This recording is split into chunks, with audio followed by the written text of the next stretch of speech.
Welcome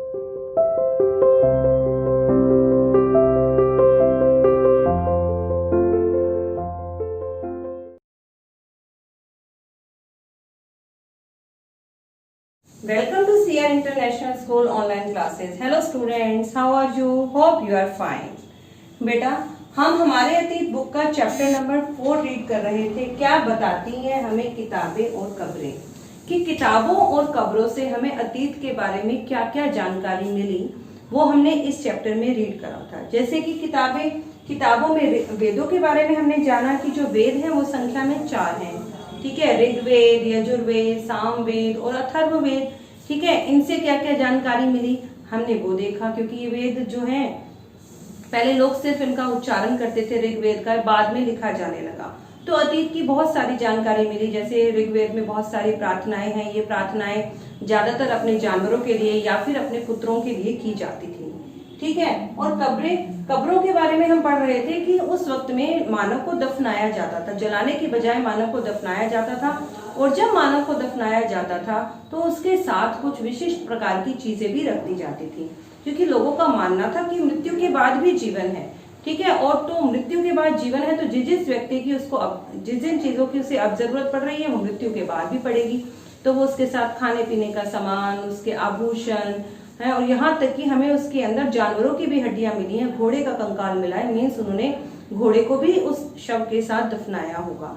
तो हमें पता चलता है कि लोग क्या खाते थे, कैसे मिट्टी के बर्तन यूज करते थे, कौन कौन से प्रकार के जानवरों को घरों में पालते थे। ठीक है, इन सब की जानकारी हमें मिली।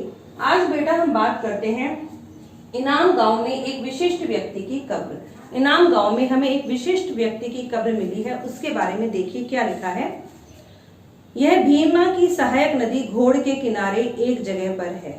मतलब कि ये जो आपका इनाम गांव है ये कहाँ पे है, भीमा नदी है। भीमा की एक सहायक नदी है घोड़, उसके किनारे पर स्थित है। और इस जगह पर 3600 से 2700 साल पहले लोग रहते थे। कब रहते थे बेटे? 3600 से 2700 साल पहले। यहाँ वयस्क लोगों को प्राय गड्ढे में सीधा लिटाकर दफनाया जाता था। वयस्क जो बड़े लोग थे, आजकल तो हम वयस्क उन्हें मानते हैं जिनकी एज 18 या 18 ईयर अबव होती है, लेकिन उस काल में भी वयस्क जो है वो बच्चे तो होंगे नहीं, उनकी एज का हमें नहीं पता, लेकिन वो वयस्क जो थे थोड़े ही बड़े होते होंगे, 15, 16, 18, 20, है ना, किसी भी कैटेगरी के हो सकते थे। तो उन्हें गड्ढे में सीधा लिटाकर दफना दिया जाता था और उनका सिर वो उत्तर दिशा की तरफ करते थे। मतलब वयस्क को जब दफनाया जाता था तो उसका सिर कहाँ रहता था? हमेशा उत्तर दिशा की तरफ रहता था, और पैर कहाँ थे? दक्षिण दिशा की तरफ। कई बार उन्हें घर के अंदर ही दफनाया जाता था। ऐसे बर्तन में शायद खाना या और पानी हो, दफनाए गए शव के पास रख दिए जाते थे, क्योंकि हमें उस कंकाल के पास खाली बर्तन पड़े मिले हैं, तो ऐसा माना जाता है कि शायद उस शव के लिए खाना और पानी भी उन बर्तनों में डालकर रख दिया गया होगा। ठीक है, सीधा लिटाया गया वयस्कों को, उत्तर की तरफ उनका सिर रहता था। एक आदमी को 5 कमरे वाले मकान के आंगन में और 4 पैरों वाले मिट्टी के एक बड़े संदूक में दफनाया गया। एक व्यक्ति था जिसकी हमें कब्र मिली है, वो घर के अंदर ही मिली है। घर कैसा है? काफी बड़ा मकान है, 5 कमरे हैं, 5 कमरे चारों ओर हैं, बीच में आंगन है, आंगन में उसकी कब्र बनाई गई है। और कब्र के अंदर भी उसे सिर्फ ऐसे नहीं कि शव को लिटा दिया गया, एक बड़े से संदूक में रखकर उसे दफनाया गया है। बस्ती के बीच में यह घर गांव के सबसे बड़े घरों में से एक था। इस घर में एक अनाज का गोदाम भी था और शव के पैर मुड़े हुए थे। कह रहे काफी बड़ा मकान था, और आसपास बस्ती में हमें जितने भी मकान मिले हैं वो सब मकान उससे छोटे हैं। और इस मकान में हमें अनाज का गोदाम भी मिला है और इस शव के पैर मुड़े हुए थे। तो बेटा इससे हमें पता चलता है कि शायद ये उस वक्त में किसी अमीर आदमी का घर होगा, क्योंकि सबसे बड़ा था, उनका सरदार भी हो सकता है। ठीक है, उनका शासक भी हो सकता है जिसका वो घर होगा, उसे घर के अंदर ही उसकी कब्र बनाई गई। ठीक है, और इस घर के अंदर एक गोदाम भी था। क्या बताते हैं हमें कंकालों के अध्ययन, और जितने भी कंकाल हमें स्केलेटन मिले हैं उनसे हमें क्या क्या पता चलता है। कह रहे छोटे कंकालों के आधार पर एक बच्चे के कंकाल को आसानी से पहचाना जा सकता है। मतलब अगर बच्चे का कंकाल है तो वो छोटा ही होगा, कंकाल का साइज भी छोटा था, इसलिए हमने पहचान लिया कि ये किसी बच्चे का कंकाल है। लेकिन एक बच्चे और बच्ची के कंकाल में कोई ज्यादा फर्क नहीं होता है, हम ज्यादा डिफरेंस नहीं पता लगा पाए। और कह रहे क्या हम पता लगा सकते थे कि वो किसी पुरुष का कंकाल है या स्त्री का कंकाल है? कभी कभी लोग तो कंकालों के साथ जो मिलने वाला सामान है उसी से ही अंदाजा लगाते थे कि ये स्त्री का कंकाल है या फिर पुरुष का कंकाल है। उदाहरण के लिए यदि कंकाल के साथ गहने मिलते, यदि आभूषण मिल गए, तो कई बार उसे महिला का कंकाल मान लिया जाता था कि ये किसी महिला का कंकाल है, क्योंकि महिलाएं आभूषण पहनती हैं। लेकिन समाज में अभी भी कई समस्याएं थी उन कंकालों को लेकर, अभी भी लोगों के मन में सेटिस्फिकेशन नहीं था, क्योंकि उस वक्त में तो पुरुष भी आभूषण पहनते थे। अब जब महिला और पुरुष दोनों ही आभूषण पहनते थे तो ये जानने में बहुत कठिनाई हो रही थी पुरातत्वविदों को कि ये पुरुष का कंकाल है या फिर किसी महिला का कंकाल है। ये समझ कंकाल का लिंग पहचानने का सबसे बेहतर तरीका था अस्थियों की जांच, कि उसके अस्थियों की जांच की जाए कि महिलाओं की कुछ जो हड्डियां हैं वो पुरुषों से चेंज होती हैं। यदि उनकी जांच कर ली जाए तो हम प्रॉपर रूप से जान सकते हैं कि किसी महिला का कंकाल है या फिर किसी पुरुष का कंकाल है। ये समझ कंकालों के आधुनिक समय पर अध्ययन है आज आधारित है। आज से लगभग 2000 साल पहले चरक नाम के एक वैद्य हुए जिनका नाम था चरक, और उन्होंने चिकित्सा शास्त्र पर बेटा एक पुस्तक लिखी थी। उनकी पुस्तक को कहा जाता है चरक संहिता। चरक संहिता नाम की उन्होंने किताब लिखी। वे कहते हैं कि मनुष्य के शरीर में 360 हड्डियां होती हैं।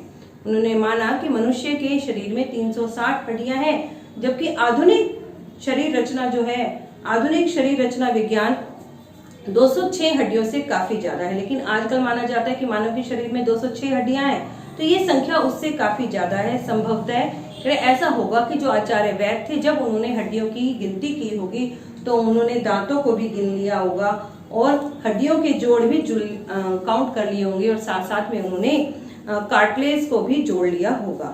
इस सब को जोड़कर उन्होंने संख्या बताई होगी 360।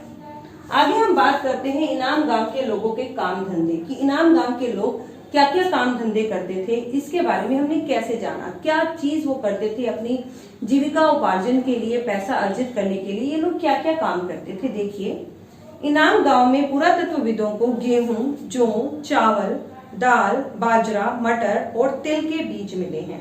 अब इन सब चीजों के बीज मिले हैं तो मीन्स वो इन सब चीजों की खेती करते होंगे, अनाज उत्पन्न होता होगा तो उसे बेचते भी होंगे। कई जानवरों की भी हड्डियां मिली हैं, जैसे कई हड्डियों पर काटने के निशान से यह अंदाजा होता है कि लोग इन्हें खाते होंगे। कई हड्डियां ऐसी मिली हैं कि बेटे उस पे चाकू से ना कटने का निशान है, तो मतलब लोग उन्हें खाते भी होंगे।